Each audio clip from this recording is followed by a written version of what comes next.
Hallo zusammen, ich bin Jewgen Sokolowski und wir sind heute in Hockenheim bei Finale DTM. Letzter Bericht über NASCAR-Fahrzeug, die war so reich geworden, so viele Views haben wir bekommen, dann haben wir gemacht, okay, wir machen noch einen Bericht mit Rennwagen von Aston Martin GT4, mit welcher habe ich ganze Saison mit ProSport gefahren im Serie ADAC GT4 Germany und Nürburgring Vollen und 24 Stunden.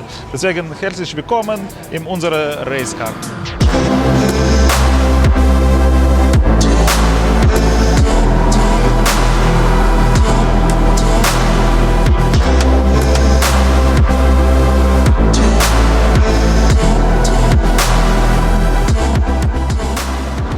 Was ist Aston Martin GT4? Das ist Werksfahrzeug, das ist bei Werks gebaute Fahrzeug, das ist nicht selbst gebaute, umgebaute Aston Martin V8 Vantage, umgebaut auf Rennwagen. Nein, das ist Werksfahrzeug GT4. Ich glaube, ich kann zeigen unsere Fahrgestellnummer. Genau meins Auto, ich glaube, hat Fahrgestellnummer 002 oder 003. Jetzt gehen wir gucken. Genau. Ich habe Fahrgestellnummer 002 und Mädels zum Beispiel hat Fahrgestellnummer 024. Das heißt, das ist eine von ersten werksgebauten GT4 Aston Martin. Ich glaube, der ist von 2019 oder 2020, die Mädelsauto von 21. GT4 hat ganz normale Karosse, wie bei Serienfahrzeugen. Nur Carbon-Tür. Dieses Jahr haben wir bekommen Carbon-Motorhaube. Vor dieses Jahr haben wir Stahlmotorhaube, Aluminium-Motorhaube. Ab dieses Jahr haben wir Carbon-Motorhaube. Auto hat Gesamtgewicht 1 Tonne 550. 1,550 hat Gesamtgewicht. Diesmal wir fahren mit zusätzlichem Gewicht. Hier im Hockenheim müssen wir noch plus 70 Kilo im Auto rein. Und ich bekomme wegen meinem Körpergewicht ein bisschen Handicap, minus 25 Kilo raus. Und bei unserer Aston Martin, wir haben gleichen Motor wie bei Mercedes. Das ist 4 Liter Biturbo-Motor, ca. 500 PS, 485, 500 PS. Wir haben 3 MAP, das liegt auch Leistung von Motor, mit welchem MAP dürfen wir fahren. Ja. Dass unsere Mechaniker imitiert Arbeit mit Fahrzeug, so Schlüssel vorne und hinten bei Bremseinlüften sehe ich seit 4 Stunden in gleicher Position. Ja, das ist wahrscheinlich oder was nicht vergessen oder vergessen oder das ist eine Markierung, das weiß ich nicht. Bremse können wir nicht vergleichen natürlich mit NASCAR-Fahrzeug, das ist viel bessere, viel größere. Fahrwerk haben wir auch von Jolens.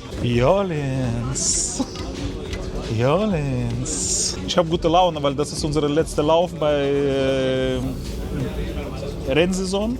Nach dieser von März bis Ende Oktober haben wir nur Rennstrecke gesehen, deswegen freue ich mich auf mein Freiwochenende im November und Dezember. Ich freue mich, das bisschen Ruhe haben und vielleicht mehr Berichte machen über unsere Klassik-Remise-Fahrzeuge. Ja. Aston Martin. GT4, meine Schuhe. Was macht hier? Damian hat so Qualify gefahren. Ich habe gestern vergessen hier und Flügel hat. Gott sei Dank haben wir nicht verloren. Aber wie habe ich schon gesagt, ja, das Karosserie von ganz normalen Serienfahrzeug, nur beide Türen aus Carbon. Können sehen, die ist ganz leicht, wie Motorhaube auch aus Carbon. Das komplett Carbon, ja, mit so Scheibe. Hinten haben wir Tank.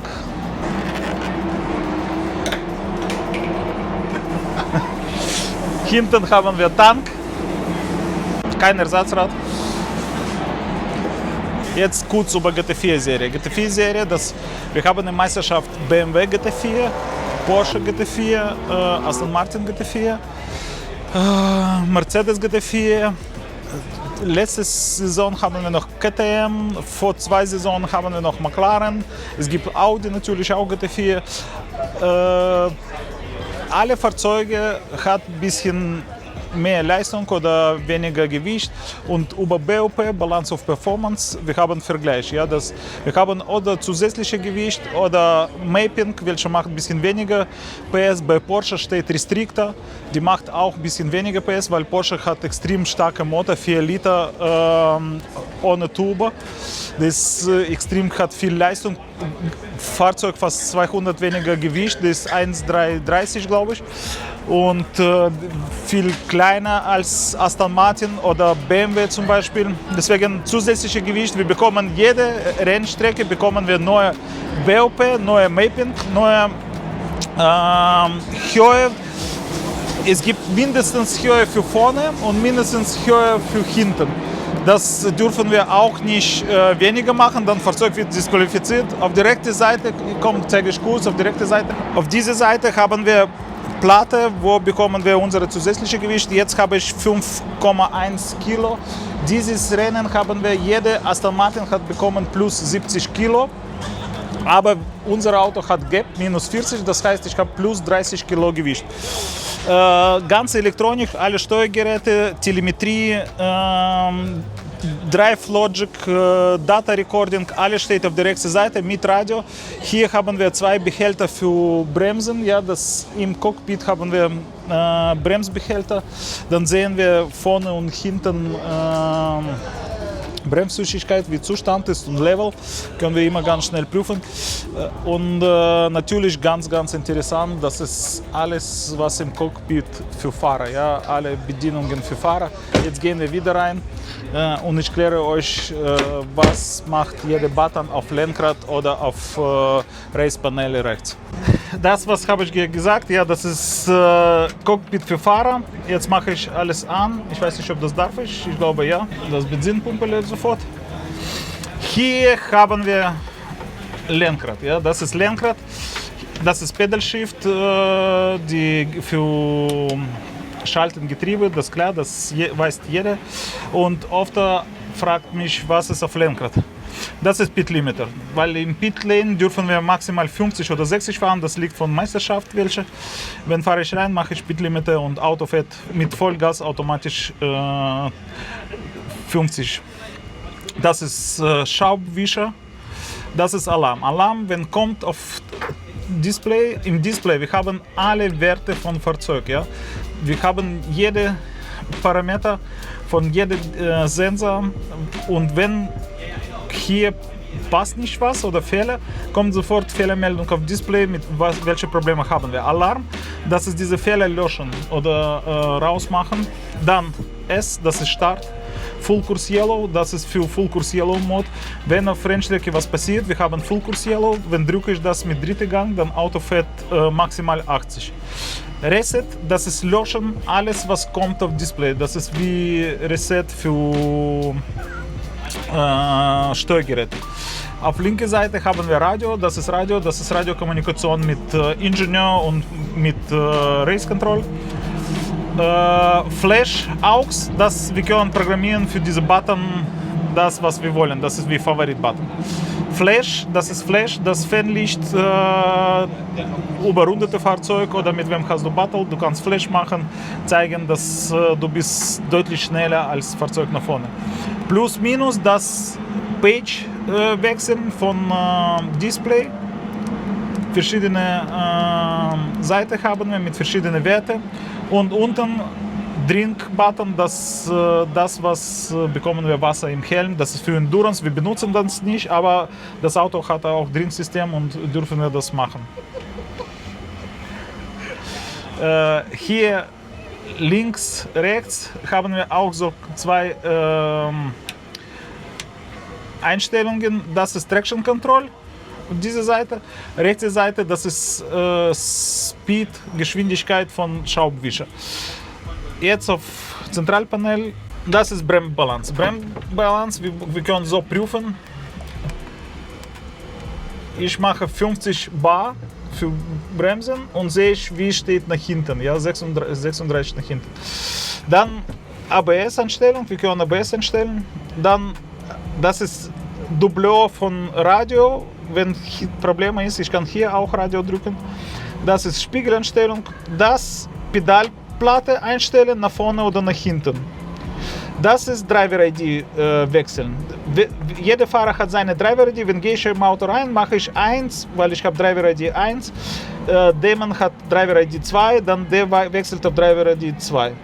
Dann kommt weiter. Hier erste Button, das ist Air, Luft. Auto hat keine Klimaanlage, aber wir haben Lüfter, welche macht frische Luft rein. Das sage ich so, frische Luft, das ist auch so 40, 50 Grad.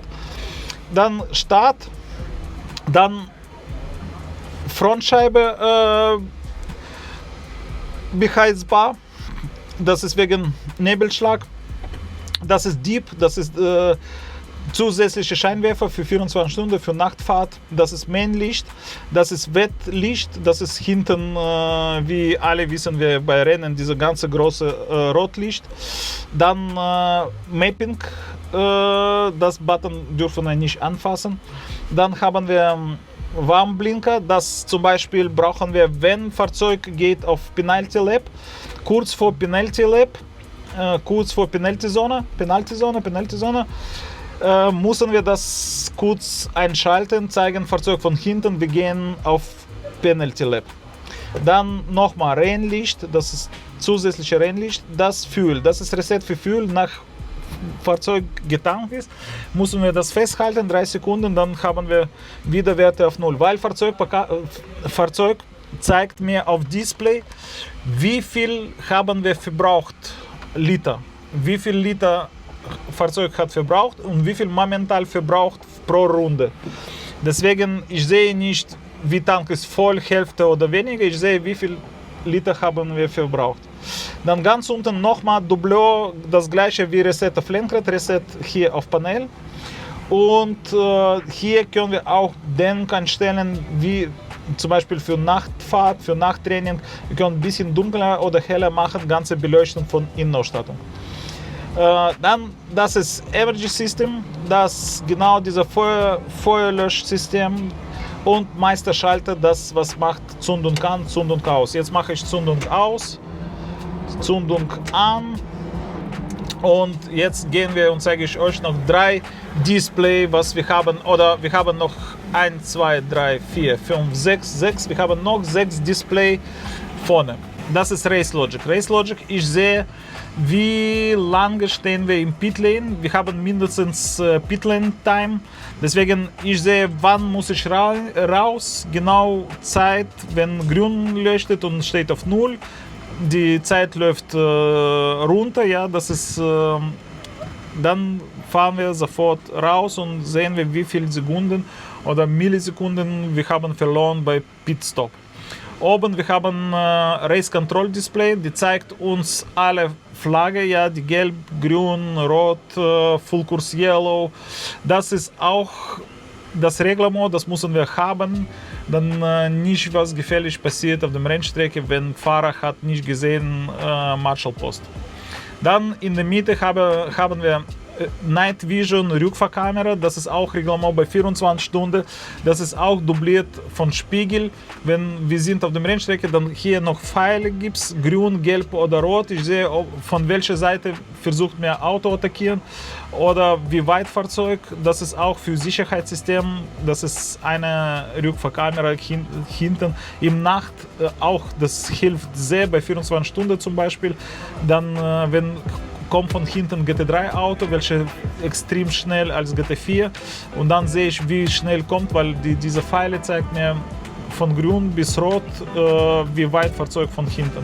Dann Dashboard, die Hauptdashboard, hier habe ich Traction Control, das ist mein Mapping, dann Lüftung, dann Schraubwischergeschwindigkeit und ABS-Stufe. Rechte Seite haben wir alles wegen Laptime. Und links haben wir Werte, Geschwindigkeit, Getriebe oder Fuel. Oder ich kann so schalten, dann sehe ich Öltemperatur, Wassertemperatur im Motor, dann sehe ich, wie Batterie gut ist oder Getriebetemperatur oder sehe ich hier auch kein Invest. Nur Genau. Spaß, ganz viel Spaß. Genau. Und dann hier sehe ich noch Reifendruck. Dann können wir sehen, ob das Reifen schon genug warm oder müssen wir noch machen oder haben wir Luftverlust. Und ja. Und zwei kleine Display vorne zeigt mir wie ABS und wie Traction.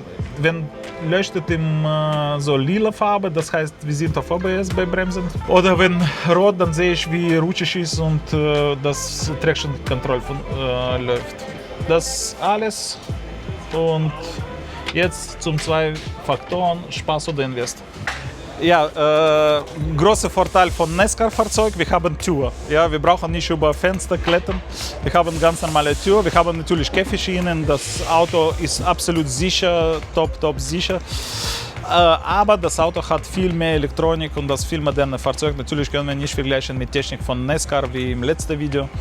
Und jetzt ist Faktoren Spaß oder Invest wie alle Rennwagen. Ich habe schon gesagt, wenn das Auto hat nicht Le Mans gewonnen oder nicht eine große Serie gewonnen und das ist Werksfahrzeug mit sehr berühmten Fahrer gewesen, das Auto als Investition hat ganz wenige Chancen. Das Auto als gut für Spaß. Natürlich, wer mag Trackdays, wer will das Auto kaufen und Trackday fahren. Echte Rennfahrzeug, das ist natürlich von Spaß sehr gut. Deswegen von 1 bis 10 als Spaßfahrzeug für mich das 10.